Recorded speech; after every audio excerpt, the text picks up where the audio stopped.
नमस्कार, मैं स्मिता शंकर आप सभी का स्वागत करती हूँ अपने YouTube channel Smita Hindi classes में। आज हम पढ़ने वाले हैं हरिशंकर परसाई की एक व्यंग बारात की वापसी।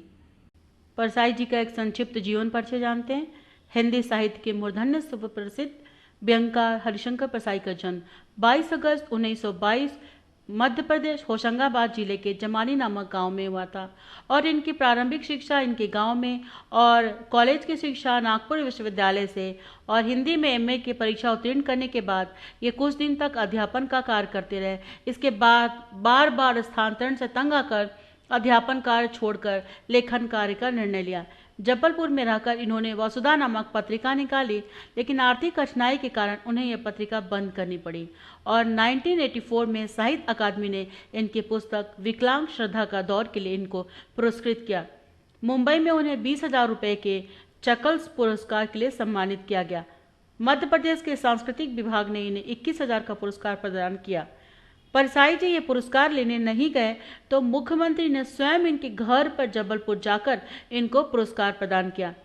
परसाई जी प्रगतिशील लेखक संघ के प्रधान रहे हैं। उनकी पुस्तक आखिर देखे पर्याप्त चर्चित रही है। हिंदी व्यंग लेखन को सम्मानित स्थान दिलाने में परसाई जी का महत्वपूर्ण योगदान है। सन 1995 ईस्वी में इनका देहांत हो गया और इनकी रचनाएं हिंदी व्यंग लेखकों में सर्वश्रेष्ठ स्थान दिलाता है इन्हें। इन्होंने सागरिका में नियमित रूप से तुलसीदास चंदन घिसे स्तंभ के अंतर्गत व्यंग्यमान छोड़े थे। इनकी प्रमुख रचनाएं निम्नलिखित है। कहानियां हंसते हैं रोते हैं, जैसे उनके दिन फिरे, दो नाक वाले लोग, माटी कहे कुम्हार से, उपन्यास, रानी नागफनी की कहानी तथा तट की खोज, निबंध संग्रह, तब की बात और थी, भूत के पाव पीछे, बेईमानी के परत, पगडंडियों का जमाना, सदाचार का ताबीत, शिकायत मुझे भी है, ठिठुरता हुआ गणतंत्र, विकलांग श्रद्धा का दौर और निठल्ले की डायरी। पाठ का सारांश। इस पाठ में बारात में जाने से बचने के लिए लेखक के कारणों का विस्तार से बताया गया है। लेखक महेश बाबू की बातों का संदर्भ देते हैं जिसमें वे मंगल कार्यों में बुजुर्ग कुमारों की उपस्थिति को अपशकुन मानते हैं। लेखक यह तर्क करते हैं कि सामाजिक और ऐतिहासिक घटनाएं जैसे महाभारत का युद्ध और तलाक प्रौढ़ कुमारों के अहंकार से जुड़ी है। किसानों के विद्रोह का उदाहरण देते हुए लेखक बताते हैं कि ऐसे संघर्ष अक्सर बड़े व्यक्तियों के अहं को संतुष्ट करने के लिए होते। इसके बाद वे अपने पुत्र की बारात से प्रसन्न होकर अपने दोस्तों को एक मौलिक विचार बताते हैं जिससे वे युवाओं को क्रांति करने और समाज में बुनियादी बदलाव लाने का सुझाव देते हैं, जैसे कि विश्वविद्यालय की लड़कियों से विवाह करना। लेखक अपनी व्यक्तिगत अनुभव को साझा करते हैं जिसमें उन्होंने एक युवा मित्र की प्रगतिशीलता का मजाक उड़ाया है। वे बारात की यात्रा को एक बोझिल अनुभव मानते हैं, खासकर लौटते समय जब वर के पिता द्वारा दहेज की अपेक्षा होती है। लेखक इस संदर्भ में सावधानी बरतने की सलाह देते हैं और याद करते हैं कि एक बारात से लौटने पर उन्होंने कैसे तात्कालिक बहाना बनाकर जल्दी से लौटने का प्रयास किया था। लेखक समाज के रीति रिवाज जैसे विशेष रूप से विवाह से जुड़ी परंपराओं और उसके पीछे की मानसिकता पर सवाल उठाते हैं, साथ ही सामाजिक परिवर्तन के लिए युवाओं को प्रेरित करते हैं। लेखक 5 मित्र थे। उन्होंने एक कार्यक्रम बनाया था कि शाम 4 बजे की बस से चलेंगे। ये जो 4 बजे की बस है यही उन्हें उनकी मंजिल तक पहुंचने में मदद करेगी। पन्ना से ये बस चलने वाली थी। करीब 1 घंटे बाद पन्ना से सतना के लिए उन्हें बस मिलनी थी। लेखक और उनके मित्रों को जबलपुर जाना है, इसलिए कुछ यात्रा वो बस से करेंगे, उसके बाद जबलपुर के से ट्रेन पकड़ लेंगे। यात्रा में पूरी रात का समय लगेगा और वह सुबह के समय तक घर पहुंच जाएंगे। लेखक के साथ जो 2 मित्र गए थे उन्हें दफ्तर में समय पर उपस्थित होना था, इसलिए वापसी का यही रास्ता उनके लिए जरूरी था। उनके जो लोग जानकार लोग थे उन्होंने सलाह दी कि अगर कोई समझदार व्यक्ति होगा तो इस शाम को चलने वाली बस से यात्रा करना पसंद नहीं करेगा, क्योंकि शाम के थोड़ी देर के लिए काफ़ी अंधेरा हो जाता है और रात के समय में यात्रा करना सुरक्षित नहीं रहता। तो लेखक पूछते हैं, क्या रास्ते में चोर डाकू मिलते हैं? रास्ते में चोर डाकू तो नहीं मिलते, लेकिन बस की हालत बहुत ही डरावनी है। बस खराब हालत में, पता नहीं मंजिल तक पहुंच पाएगी या नहीं, तो लोग हमेशा इस बस से जाने से डरते हैं। जिस बस से लेखक को जाना था बस बहुत पुरानी थी और वो बहुत सालों से चल रही थी, लेकिन उसके द्वारा अपनी अनेक यात्राएं पूरी कर चुके थे लोग। इस बस को देखने से यह अनुभव हो रहा था कि इस बस ने बहुत सारी यात्राएं की हैं और लोगों को अपनी मंजिल तक पहुंचाया है। उसके निराश इस बस पर सफाई दे रहे थे निशान, उनके शीशे, खिड़कियां और उनके बस के बॉर्डर पूरी तरह टूट चुके थे। कोई भी चीज़ सही ठिकाने पर नहीं था, खस्ता हालत हो चुकी थी। उसका इंजन भी बड़ा भयानक आवाज़ कर रहा था। इसीलिए लोग यात्रा नहीं करना चाहते थे, क्योंकि बस बहुत ही पुरानी थी। उस बस को कुछ परेशानी हो सकती है क्योंकि वो बहुत पुरानी और वृद्ध हो चुकी थी। बस यह पूजा की योग्य थी क्योंकि इसमें बहुत सारे लोग अपनी मंजिल पा चुके थे। बहुत ज़्यादा सफ़र तय किया था, इसलिए यह बस पूजा के योग्य नहीं थी। लेखक सोचते हैं कि एक बूढ़ी और पुरानी बस पर सवार होने के लिए कैसे सोचा जा सकता है, जबकि ये उसका आराम करने का समय है। जिस कंपनी की बस थी उसके हिस्सेदार भी इस पर यात्रा कर रहे थे। लेखक ने उनसे बस की प्रश्न किया कि क्या यह बस चलती है, तो उन्होंने उत्तर दिया, चलती क्यों नहीं है जी, अभी चलेगी। और वह उसके मालिक थे, उस पर पूरा भरोसा था। लेखक और उनके मित्र ने कहा, वही तो हम देखना चाहते हैं कि कैसे चलेगी। अपने आप चलती है भाई। हिस्सेदार ने लेखक की बात पर आश्चर्य जताया और लेखक ने उसकी बात पर आश्चर्य जताया। विश्वास ही नहीं हो रहा था कि ये इतनी पुरानी बस चलेगी, अगर चलेगी तो भाई कमाल ही हो जाएगा। लेखक और उनके मित्र के मन में विचार आया था कि जाए या कि ना जाए, पर उसमें एक डॉक्टर मित्र थे। उन्होंने भरोसा दिलाया कि कोई बात नहीं, बहुत सारे लोगों को इस बस ने अपनी मंजिल तक पहुंचाया है, कभी धोखा नहीं दिया। नई नवेली बसों से ज़्यादा विश्वसनीय है। नई नवेली बसें हैं, उन पर विश्वास नहीं किया जा सकता, लेकिन इस पर विश्वास किया जा सकता है। ये आपको आपकी मंजिल तक जरूर पहुंचाएगी। जैसे एक माँ अपने बेटे को गोद में उठाकर चलती है, बस भी वैसे ही सभी यात्रियों को अपने बच्चे की तरह लेकर मंजिल पर पहुंचाएगी। जो मित्र उन्हें छोड़ने आए थे वो इस तरह देख रहे थे जैसे अंतिम विदाई दे रहे हो, इसलिए वह ऐसी नज़रों से देख रहे थे जैसे पता नहीं फिर मिलेंगे या नहीं। उनकी आंखें कह रही थी कि इस जिंदगी में लोगों का आना जाना लगा ही रहता है। लोग पैदा होते हैं, मृत्यु को प्राप्त करते हैं। आदमी के इस दुनिया से जाने का कोई न कोई एक निमित्त कारण तो बन ही जाता है। ड्राइवर ने इंजन को स्टार्ट हुआ तो ऐसा लगा कि जैसे वो लोग इंजन पे ही बैठ गए हैं। पूरी बस में इंजन की आवाज़ आ रही थी, खिड़कियाँ भी और कांच भी बड़े ज़ोर ज़ोर से आवाज़ कर रहे थे, टूटे फूटे सी जो खिड़कियाँ थी, और सब लोग जल्दी से दूर खिसक गए खिड़कियों से। इंजन चल रहा था, बस स्टार्ट थी। ऐसा लगा कि जैसे कि जो इंजन है उनके सीट के नीचे ही लगी है। बड़ी जोर की घर घर आवाज़, खतरनाक आवाज़ हो रही थी। मित्र और सभी यात्री उसमें डर गए। लेखक ने कहा कि वो भारत की आज़ादी के समय हुए असहयोग और सविनय अवज्ञा आंदोलन के समय की होगी शायद। जिस तरह से गांधी जी के समय में असहयोग आंदोलन चलाया गया था, इस तरह इस बस का हर हिस्सा पूरी तरह से सहयोग नहीं कर रहा था, अर्थात एक दूसरे का साथ नहीं दे रहा था। हालांकि यात्रा के दौरान लेखक को डर भी महसूस कर रहे थे। जब बस सड़क के किनारे किसी पेड़ के पास पहुंचती तो लेखक उसे अपना दुश्मन की तरह देखते थे, क्योंकि उसे लगता था कि बस किसी न किसी पेड़ से तो बस टकराएगी ही टकराएगी। और इस डर के चलते जब भी पेड़ के पास से गुजरे तो लेखक को राहत मिलती, लेकिन अगला पेड़ आते ही वो फिर से वही डर उनके अंदर समा जाता। लेखक बस के हिस्सेदार के बारे में सोच रहे थे कि कैसी व्यक्ति है, इतना खस्ता हालत में बस चलाते हैं, और हिम्मत की बात कि वो उसमें भी सफ़र भी करते हैं। कंपनी के मालिक नहीं है बल्कि क्रांतिकारी आंदोलन का नेता होना चाहिए इन्हें तो, कि जिन्होंने अपना आत्म बलिदान देने का साहस है। कहीं का नेता होना चाहिए था ताकि किसी अच्छे आंदोलन का नेतृत्व कर सके। लेखक अब तरह के भय से घिरे हुए सोचते रहे कि सब मर जाते तो देवता बाहें फैलाए उनका इंतजार करते।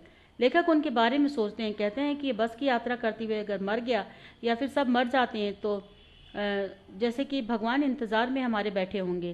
कितना महान आदमी है यह, टायर बदलने की बजाय अपने प्राण दे देगा। यह बहादुरी का काम है। कंडक्टर साहब ने अपना सहयोग दिया और टायर बदल दिया, फिर बस चल पड़ी। लेखक को जरा भी विश्वास नहीं था कि ये अपनी मंजिल पर पहुंचाएगी। उन्होंने तो उम्मीद ही छोड़ दी थी। ऐसा लग रहा था कि पूरी जिंदगी इस बस में गुजारनी पड़ेगी और इससे मृत्यु लोक को प्रस्थान कर चले जाना होगा। सारी जिंदगी इस बस में गुजारी जानी है, प्राण भी शायद इसी बस के द्वारा ही निकल जाए, ऐसा संभव था। अब लेखक को ऐसा लगने लगा था कि इस धरती पर उसकी कोई मंजिल नहीं है। आखिर मंजिल ये बस थी, पता नहीं ये कहाँ ले जाएगी। बेचैनी, मन में तरह तरह के ख्याल, तरह तरह की चिंताएं अब खत्म हो गई। अब भरोसा ही नहीं था कि बस तो मंजिल तक पहुंच ही नहीं सकती। अतः शोर मचाने से कुछ नहीं होगा। आराम से इत्मीनान से लेखक बैठ गए। जितने में यात्री सभी आपस में हंसी मजाक करने लगे और लेखक के जो मित्र थे वह भी सब अपना समय हंसी मजाक के द्वारा व्यतीत करने लगे। खैर, लेखक और उनके मित्र किसी तरह रात के 1 बजे जबलपुर पहुंचे। ठंड के कारण उन्हें परेशानी हो रही थी, लेकिन डॉक्टर की सूझबूझ से वे एक बस के मालिक से विशेष व्यवस्था कर लेते हैं, क्योंकि वहां से जाने वाली बस 4-5 घंटा पहले निकल चुकी थी। बस मालिक उन्हें एक नई बस में बैठा देता है जिससे वे आप आराम से यात्रा कर सके। इस कहानी में डॉक्टर की चतुराई और उसके दोस्त एमपीएन की महत्वपूर्ण भूमिका निभाता है, जिसे वे अपनी यात्रा में सुविधा प्राप्त कर लेते हैं। यह कहानी दोस्ती, सूझबूझ, मानव स्वभाव के बारे में। लेखक ने समाज की जर्जर व्यवस्था पर करारा व्यंग किया है। कुछ एक अंकीय प्रश्न देखते हैं। लेखक और उसके मित्रों को कहाँ जाना था? पन्ना। यह बस कहाँ की ट्रेन से मिला देती थी? जबलपुर की। लेखक के मन में बस को देखकर कैसा भाव उमड़ा? श्रद्धा। यात्री इस बस में सफर क्यों नहीं करना चाहते थे? क्योंकि बस की जर्जर हालत थी। बारात की वापसी पाठ के लेखक हरिशंकर परसाई। इंजन सचमुच स्टार्ट हो गया। यह वाक्य लेखक को कहने का अभिप्राय बस की हालत को देखकर। लेखक को ऐसा क्यों लग रहा था कि हम इंजन के भीतर बैठे हैं? क्योंकि बस का बहुत शोर और कंपन हो रहा था। बारात की वापसी पाठ में गांधी जी के किस आंदोलन का वर्णन हुआ है? असहयोग आंदोलन और सविनय अवज्ञा आंदोलन। बस की रफ्तार बढ़कर कितना हो गया था? 15 से 20 मील प्रति घंटा। लेखक को बस पर भरोसा क्यों नहीं रहा? बस की जर्जर हालत थी, ब्रेक कभी भी फेल हो सकता था या स्टीयरिंग टूट सकती थी। लेखक पेड़ों को अपना शत्रु क्यों समझ रहे थे? बस के टकराने का भय था। लेखक को बस डूबने का डर कहाँ था? झील में। बस कहाँ खराब हो गई? पुलिया पर। लेखक ने बस कंपनी के हिस्सेदार को किस भाव से देखा? श्रद्धा से। किसके साहस और बलिदान की भावना का दुरुपयोग हो रहा था? कंपनी के हिस्सेदार की। लेखक के अनुसार क्रांति नेता में कौन से गुण होने चाहिए? साहस और बलिदान। संदर्भ व्याख्या करें। प्रश्न, मैंने उस कंपनी के हिस्सेदार की तरफ श्रद्धा भाव से देखा। पाठ्यपुस्तक का नाम लिखेंगे संदर्भ में, पाठ का नाम और लेखक का नाम लिखेंगे। प्रसंग में लेखक ने कंपनी के हिस्सेदार के बारे में सोचा, यानी किसने किससे कहा या फिर किस सिलसिले में बात हुई। व्याख्या में डिटेल करेंगे। लेखक के मन में बस कंपनी के हिस्सेदार साहब के लिए श्रद्धा इसलिए जाग गई कि वह टायर की स्थिति से परिचित होने के बावजूद भी बस को चलाने का साहस जुटा रहे थे। कंपनी का हिस्सेदार अपनी पुरानी बस की खूब तारीफ कर रहा था। अर्थ मोह की वजह से आत्म बलिदान की ऐसी दुर्लभ भावना जिसे देखकर लेखक हतप्रभ हो गए और उसके प्रति उनके मन में श्रद्धा उमड़ गई। बस एक छोटे से पुल के ऊपर पहुंची थी कि टायर फस से करके निकल फट गया। टायर से एक प्रकार की ध्वनि निकली जो सब समझ गए कि टायर पंचर हो गया और सफर वहीं पर रुक गया। बस की गति बहुत कम थी, इसलिए शायद किसी को परेशानी नहीं हुई और कोई घायल नहीं हुआ। अगर स्पीड ज़्यादा होती, बगल में ही एक बहुत गहरा नाला बह रहा था, बस उसमें जा सकती थी। लेखक ने कंपनी के हिस्सेदार की तरफ सम्मान के साथ देखा और सोचा कि यह टायरों की हालत जानते हुए भी खतरा मोल रहे हैं तो अपनी जान हथेली पर लेकर इस बस में कैसे सफर कर सकते? ये तो हद ही हो गई। मालिक भी ऐसी खस्ता हालत में बस में मरने के लिए तैयार है, यह तो हैरानी की बात है। लेखक उसके बारे में कुछ श्रद्धा भाव से उसकी ओर देखते रहे और ऐसा सोचते रहे। सेकेंड व्याख्या, ऐसा जैसे सारी बस इंजन है और हम इंजन के भीतर बैठे हैं। संदर्भ और प्रसंग पूर्वत ही रहेगा। व्याख्या, ड्राइवर ने इंजन को स्टार्ट किया और बस शुरू हो गई। जब ये लोग बस में जाकर बैठे तो ऐसा लग रहा कि जैसे बस के इंजन पर ही बैठे हो, क्योंकि पूरी बस के इंजन की आवाज़ हो रही थी और खिड़कियाँ बहुत ज़ोर से कांप रही थी, आवाज़ कर रही थी और उसमें कांच भी कम लगे थे, टूटे फूटे। हवा भी बहुत ज़ोर से अंदर आ रही थी, जो बच्चे कुछ कांच के टुकड़ों को खिड़कियों के बहुत बुरी तरह से वाइब्रेट कर रहे थे। यात्रियों को चोट लग सकती थी। वे तुरंत खिड़की से दूर खिसक गए क्योंकि लेखक डर रहे थे कि कहीं कोई चोट न पहुंच जाए, इसलिए वो खिड़की के पास नहीं बैठे। इंजन चल रहा था क्या? बस स्टार्ट थी। ऐसा महसूस हो रहा था जहां वे बैठे हैं उस सीट के नीचे इंजन लगा है, क्योंकि पूरा घर घर की जोर की आवाज़ हो रही थी, जो कि बहुत ही खतरनाक महसूस हो रहा था। व्याख्या नंबर 3, लोगों ने सलाह दी कि समझदार आदमी इस शाम वाली बस में सफ़र नहीं करते। लोगों ने सलाह क्यों दी?